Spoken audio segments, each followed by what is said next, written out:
Message inné, numéro 2, la suite de ma dinguerie, ma contemplation furtive, elle, me traverse, l'esprit effervescent.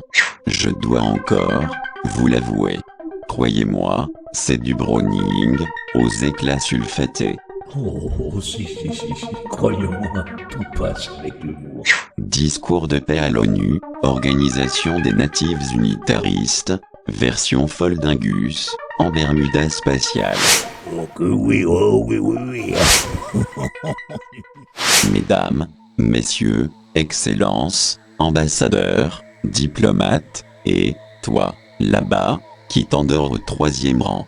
Moi, Foldingus, ici, la voix foldingue, je me présente, devant vous, en slip cosmique intergalactique, parce que la paix mérite un peu de lumière et beaucoup moins de costumes gris, et cravates burlesques.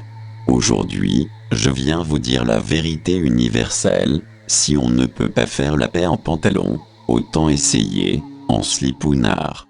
Au moins, ça surprendra, ça détendra, et ça évitera les discours trop serrés, style kangourou. Regardez-moi, je suis debout, scintillant, comme une étoile filante qui a raté sa trajectoire, et je vous annonce que la paix, ce n'est pas un miracle, c'est un replâtrage. Un truc qu'on construit, avec des mots, des règlements, et parfois une navette de secours galactique. Vous vous battez pour des limites, des localités, des symboles indéchiffrables.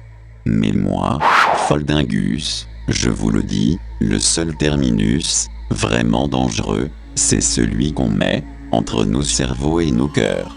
Alors, voilà, ma proposition foldingue, on arrête de se lancer des missiles, on commence à s'entreprendre par des invitations, on remplace les tanks par des camions de restauration, et on signe un traité de pacification, sur une nappe en papier mâché, parce que les nappes en papier bouilli, ça ne fait peur à personne. Et, si quelqu'un refuse la paix, pas de problème. On l'envoie faire un stage obligatoire, de méditation, dans un temple de yoga, avec des traversins assez moelleux et un pédagogue qui dira « Respire toutes les 4 secondes et pète chaudement tes opinions ». Mesdames et messieurs, la paix, elle n'est pas un rêve, c'est une décision responsable. Une détermination, compréhension, pas demain, pas après, le café refroidi, pas après le prochain zénith, où tout le monde repart exaspéré. Alors, je vous le demande, en caleçon cosmique, et en toute humilité foldingue, êtes-vous prêt à arrêter de vouloir persuader, et, enfin commencer, à vouloir vivre?